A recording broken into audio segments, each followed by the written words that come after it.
আকাশবাণী কলকাতা। স্থানীয় সংবাদ পড়ছে ধৃতি সেন শর্মা। বিশেষ খবর হলো, পবিত্র রমজান মাস শেষে সারা দেশের সঙ্গে এ রাজ্যেও আজ পালিত হচ্ছে খুশির ঈদ। কলকাতার রেড রোডে রাজ্যের প্রধান ঈদের জামায়াতে অংশ নিয়ে মুখ্যমন্ত্রী বলেছেন, রাজ্য সরকার কোনো পরিস্থিতিতেই বিভাজনের রাজনীতি বরদাস্ত করবে না। ঈদের জমায়েতে মুখ্যমন্ত্রীর মন্তব্যকে ঘিরে শুরু হয়েছে রাজনৈতিক চাপানুতোর। নতুন অর্থবছরের শুরুতে দেশজুড়ে আগামীকাল থেকে বাড়তে চলেছে জাতীয় সড়কে টোল ট্যাক্স। পঞ্চায়েত স্তরে বিভিন্ন শংসাপত্র প্রদান, বিল্ডিং প্ল্যানের ছাড়পত্র দেওয়ার মতো 12টি নাগরিক পরিষেবা অনলাইনে দেওয়া বাধ্যতামূলক হচ্ছে আগামীকাল থেকে। আইপিএল ক্রিকেটে আজ মুম্বাই ইন্ডিয়ান্স টসে জিতে কলকাতা নাইট রাইডার্সকে ব্যাট করতে পাঠিয়েছে। আসছি বিস্তারিত খবরে। পবিত্র রমজান মাস শেষে সারা দেশের সঙ্গে এ রাজ্যেও আজ উদযাপিত হচ্ছে ঈদ উল ফিতর। এই উপলক্ষে মসজিদ ও ঈদগাহগুলিকে সাজিয়ে তোলা হয়েছে আলোর মালায়। সকাল থেকেই ইসলাম ধর্মাবলম্বীরা বিভিন্ন জায়গায় ঈদের বিশেষ নামাজে সামিল হন। নামাজ শেষে আলিঙ্গন ও মিষ্টি মুখের পালা চলে। বিভিন্ন স্থানে এই উপলক্ষে দরিদ্রদের উপহার বা ফিতরা প্রদান করা হয়। রাষ্ট্রপতি দ্রৌপদী মুর্মু, উপরাষ্ট্রপতি জগদীপ ধনখড় ও প্রধানমন্ত্রী নরেন্দ্র মোদী জনগণকে ঈদের শুভেচ্ছা জানিয়েছেন। রাজ্যের মধ্যে প্রধান নামাজটি হয় কলকাতার রেড রোডে। মুখ্যমন্ত্রী মমতা ব্যানার্জি সেখানে বিশেষ নামাজ পাঠে অংশ নিয়ে বলেন, রাজ্য সরকার কোনো পরিস্থিতিতেই বিভাজনের রাজনীতি বরদাস্ত করবে না। বিজেপির নাম না করে তিনি বলেন, একটি বিশেষ দল রাজ্যে দাঙ্গা বাঁধানোর চেষ্টা করছে। हम दंगा फसाद नहीं चाहते हैं, लेकिन आप उसको पाए में पा मत लगाओ। ये उसका प्लान है, ये उसका प्लांटेड गेम है। सुंदर থাকুন, শান্তিতে থাকুন, একতা নিয়ে থাকুন, সম্প্রীতি নিয়ে থাকুন। এরপর মুখ্যমন্ত্রী দলের সাধারণ সম্পাদক অভিষেক বন্দ্যোপাধ্যায়কে সঙ্গে নিয়ে পার্ক সার্কাসে 2007 সালে প্রয়াত রিজওয়ানুর রহমানের বাড়িতে যান। বিজেপি মুখ্যমন্ত্রীর আজকের মন্তব্যের সমালোচনা করেছে। দলের রাজ্য সভাপতি সুকান্ত মজুমদার বলেছেন, এই সরকার বরাবরই মুসলমানদের তোষণ করে এসেছে।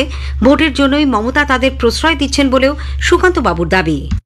মমতা বন্দ্যোপাধ্যায় ধান্দাবাজ, ধান্দা ছাড়া উনি কিছু বোঝেন না। যে ধর্মের তোষণ করে, যে ধর্মের লোকের পদলেহন করে ওনার ভোট বাড়বে, সেটাই তিনি করেন। মুসলিমরা যেহেতু পোলারাইজেশন বেশি হয়, মুসলিমদের তোষণ করেন। যেদিন হিন্দুরা 100% পোলারাইজেশন হবে, দেখবেন এই মমতা বন্দ্যোপাধ্যায় মুসলিমদেরকে ছেড়ে এসে হিন্দুদের পদলেহন।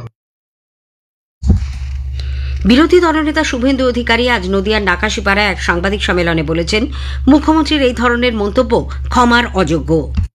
যে ভাষাতে তিনি আক্রমণ করেছেন হিন্দু ধর্মকে গন্ধা ধর্ম বলে, এবং বলছেন ওরা দাঙ্গা করতে এলে আপনারা তাড়িয়ে দেবেন। আরে হিন্দুরা কোথাও দাঙ্গা করে না। ক্ষমার অযোগ্য কথা বলেছেন, গন্ধা ধর্ম। হিন্দুরা ঐক্যবদ্ধ হচ্ছে। এই পার্টিটা পশ্চিমবঙ্গে আছে পুলিশের জন্য। সিপিআইএমও মুখ্যমন্ত্রীর মন্তব্যের সমালোচনা করেছে। দলের রাজ্য সম্পাদক মোহাম্মদ সেলিম রাজ্যের মানুষকে রাজনৈতিক মন্তব্যে প্রভাবিত না হওয়ার পরামর্শ দিয়েছেন। দলের কেন্দ্রীয় কমিটির সদস্য সুজন চক্রবর্তী বলেছেন, মুখ্যমন্ত্রী ঈদের নামাজে গিয়ে রাজনৈতিক ভাষণ দিয়েছেন, যা অভিপ্রেত নয়। ঈদের নামাজে গিয়ে রাজনীতির ভাষণ দিয়েছেন এবং মুসলিম ধর্মের মানুষের কাছে বিশেষ আবেদন রেখেছেন। বিশেষ আবেদনকে রাখতেই হবে, কারণ উনি বুঝে গেছেন যে উনি ধরা পড়ে গেছেন। ক্ষমতায় আসার আগে 10,000 মাদ্রাসার প্রতিশ্রুতি ছিল না, কোথায় গেছে? উনি যা যা বলেছিলেন, বরং এখন মানুষ, আমি হিন্দু মুসলিম নির্বিশেষেই বলছি, তারা বুঝে গেছে যে এ রাজ্যের ভবিষ্যৎটাকে ধ্বংস করছে মমতা ব্যানার্জির সরকার। অন্যদিকে রাজ্যের পুর নগরোন্নয়ন মন্ত্রী ফিরহাদ হাকিম পবিত্র ঈদের সম্প্রীতির বার্তা দিয়ে বলেছেন, মানুষ উন্নয়নকে গুরুত্ব দেয়, সাম্প্রদায়িকতা বা বিভাজনকে নয়। বিরোধীদের নিশানা করে তিনি বলেন, ধর্ম নিয়ে তারা যে রাজনীতির চেষ্টা করছে তা কখনোই সফল হবে না। একটা উত্তেজনার সৃষ্টি হচ্ছে, এটা ঠিক না। আমরা সবাই শান্তিতে থাকবো, আনন্দের সাথে থাকবো। এটা তো শ্রী চৈতন্যের দেশ বাংলা। এই দেশটা আমাদের সবার শান্তির দেশ। এখানে আমরা সবাইকে আলিঙ্গন করি। ঠাকুর শ্রী শ্রী রামকৃষ্ণের দেশ, যেখানে বিশ্বাস করেন তারা যে যত মত তত পথ। সুতরাং এইখানে এই সাম্প্রদায়িক উস্কানির কোনো স্থান নেই। যারা করছেন তারা মূর্খতা করছেন। প্রবীণ কংগ্রেস নেতা অধীর রঞ্জন চৌধুরী অভিযোগ করেছেন, মমতা ব্যানার্জি ভোটের রাজনীতি করছেন। তিনি আজ রিজওয়ানুর রহমানের বাড়িতে গেলেও হাওড়ায় আনিস খানের বাড়িতে কেন গেলেন না, সেই প্রশ্ন তোলেন অধীরবাবু। রিজওয়ানুরকে আপনারা নির্বাচনের হাতিয়ার হিসেবে ব্যবহার করেছেন, ভোট জেতার হাতিয়ার হিসেবে ব্যবহার করেছেন তার পরিবারকে। তার মা চেয়েছিল ইনসাফ, আপনি ইনসাফ দিতে পারেননি, বরং রিজওয়ানুর হত্যাকাণ্ডে যারা জড়িত তাদেরকে আপনি পুরস্কৃত করেছেন। সেদিন ধান্দা ছিল ভোট, আজ আপনার ধান্দা ভোট, আর কিছু না। প্রদেশ কংগ্রেস সভাপতি শুভঙ্কর সরকার সকলকে শান্তি ও সম্প্রীতি বজায় রাখার বার্তা দিয়েছেন। তিনি আজ হুগলির শ্রীরামপুর ওয়েলিংটন জুট মিলের মাঠে আয়োজিত ঈদের নামাজে যোগ দেন। বিভিন্ন জেলা থেকেও খুশির ঈদ উদযাপনের খবর এসেছে।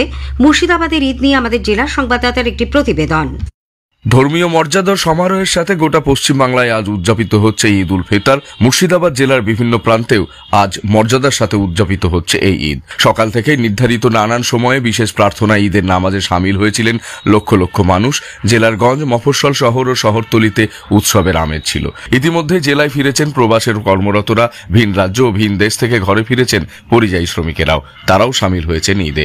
জেলায় বিভিন্ন জায়গায় মহিলারাও একত্রিত হয়েছিলেন, তারাও আয়োজন করেন পৃথক জমায়েতের। সেখানেই তারা সংঘবদ্ধভাবে ঈদের বিশেষ নামাজে সামিল হন। মুসলিম সম্প্রদায়ের দুই প্রধান ধর্মীয় উৎসবের মধ্যে ঈদ উল ফিতর অন্যতম। রাজ্যের বিভিন্ন প্রান্তে মর্যাদা ও সম্ভ্রমের সাথে উদযাপন করা হচ্ছে বিশেষ এই দিনটি। জেলা জুড়ে ঈদ বয়ে নিয়ে এসেছে সৌভ্রাতৃত্ব ও ঐক্যের বার্তা। মুর্শিদাবাদ থেকে মামুন ফারুক, আকাশবাণী সংবাদ। মালদা জেলায় রাজ্যের দ্বিতীয় বৃহত্তম নামাজ অনুষ্ঠিত হয় সুজাপুর ৯ মৌজা ঈদগাহ ময়দানে। এর জন্য ৩৪ নম্বর জাতীয় সড়কে ৪ ঘণ্টার মতো যান চলাচল বন্ধ থাকে। মুসলিম মহিলা জনকল্যাণ কমিটির উদ্যোগে হায়দারপুর এলাকায় ১৫০রও বেশি মহিলা নামাজ পাঠে অংশ নেন। জেলার কোতোয়ালি ভবনে অতিথিদের হাতে উপহার ও খাবার তুলে দিয়ে ঈদ পালনে সামিল হন রাজ্যসভার সাংসদ মৌসম বেনাজির নূর, দক্ষিণ মালদার সাংসদ ঈশা খান চৌধুরী, প্রাক্তন সাংসদ আবু হাসেম খান চৌধুরী প্রমুখ। এদিকে ঈদের ছুটিতে বাড়ি ফেরার সময় মালদার বাসিন্দা রাজস্থানে কর্মরত সেনাকর্মী মাহাবুল হকের চলন্ত ট্রেন থেকে পড়ে মর্মান্তিক মৃত্যুর ঘটনায় শোকের ছায়া নেমে এসেছে। খুশির ঈদের দিনে তার কফিনবন্দি দেহ দেখে কান্নায় ভেঙে পড়েন মালদার রতুয়া ১ নম্বর ব্লকের বাহারাল রাধানগর গ্রামের বাসিন্দা মাহাবুলের পরিবার। সেনাবাহিনীর পক্ষ থেকে তাকে গান স্যালুট দেওয়া হয়। ষষ্ঠ বিমস্টেক শীর্ষ সম্মেলনে যোগ দিতে প্রধানমন্ত্রী নরেন্দ্র মোদী ব্যাংকক যাচ্ছেন। বিমস্টেক ও ভারত শীর্ষক বিশেষ আলোচনায় বিদেশ মন্ত্রকের প্রাক্তন সচিব পিনাক রঞ্জন চক্রবর্তীর সঙ্গে কথা বলবেন কল্যাণ লাহা। আকাশবাণী কলকাতার সংবাদ বিভাগ প্রযোজিত অনুষ্ঠানটি শোনা যাবে ২রা এপ্রিল রাত ৯:৩০টায় গীতাঞ্জলি, ১০৭ প্রচার তরঙ্গ ও ডিটিএইচ বাংলা এবং আকাশবাণী সংবাদ সোশ্যাল মিডিয়া প্ল্যাটফর্মে। স্থানীয় সংবাদ শুনছেন আকাশবাণী কলকাতা কেন্দ্র থেকে। নতুন অর্থবছরের শুরুতে দেশ জুড়ে জাতীয় সড়কে টোল ট্যাক্স আগামীকাল থেকে বাড়তে চলেছে। পরিবহন দপ্তর সূত্রে জানা গেছে ৫% হারে এই কর বৃদ্ধি করা হবে। তবে ভারী যানবাহনের ক্ষেত্রে এই হার বৃদ্ধি হবে ১০% পর্যন্ত। রাজ্যের প্রায় ৫২টি জাতীয় সড়কে ৫৮ কিলোমিটার অন্তর টোল ট্যাক্স রয়েছে। এদিকে গত ৮ বছরে রাজ্য সরকার বেসরকারি পরিবহনের ভাড়া বৃদ্ধি না করায় তাদের ব্যবসা মার খাচ্ছে জানিয়ে বর্ধিত হারে টোল ট্যাক্স না দেওয়ার জন্য বিভিন্ন বেসরকারি বাস সংগঠন পরিবহন দপ্তরকে চিঠি দিয়েছে।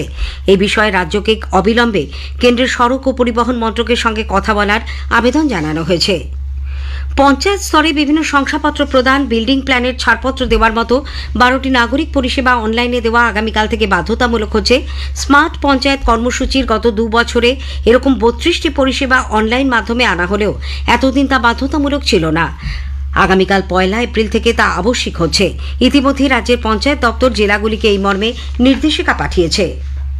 আইপিএল ক্রিকেটের ম্যাচে কলকাতা নাইট রাইডার্স আজ সন্ধ্যায় মুম্বাই ইন্ডিয়ান্সের মুখোমুখি। মুম্বাইয়ের ওয়াংখারে স্টেডিয়ামে টসে জিতে মুম্বাই কলকাতাকে ব্যাট করতে পাঠিয়েছে।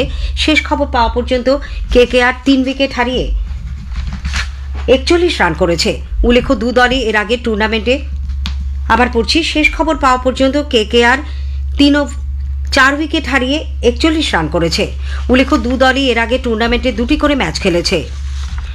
উলুবেড়িয়ার দক্ষিণ জগদীশপুরে আজ সকাল 10:30 নাগাদ গঙ্গায় বানের সময় বিশাল ঢেউয়ের ধাক্কায় একটি স্পিডবোট ডুবে যায়। স্থানীয় বাসিন্দাদের দাবি, দুর্ঘটনার সময় স্পিডবোটে থাকা ৪ জনই গঙ্গার জলে ভেসে যান। তবে নৌকো এবং লঞ্চগুলি এগিয়ে নিয়ে তাদের উদ্ধার করা হয়। এদিকে ভরা কোটালের জেরে উত্তর ২৪ পরগনার সন্দেশখালী ২ নম্বর ব্লকের মণিপুর গ্রাম পঞ্চায়েতে ছোট কলাগাছি, বড় কলাগাছি ও রায়মঙ্গল এই ৩ নদীর মোহনায় আজ হঠাৎই ৫০ ফুট নদীর বাঁধ বসে যায়। স্থানীয় পঞ্চায়েতের উদ্যোগে সাময়িকভাবে বাঁধ মেরামতি করা হয়েছে।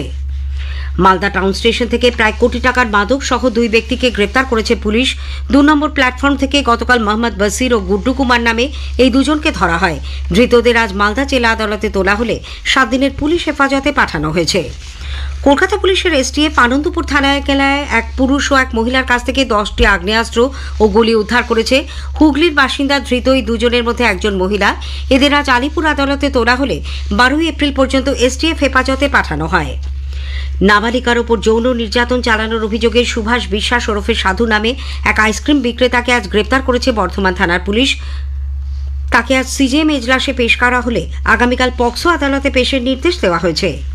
স্থানীয় সংবাদ শেষ হলো।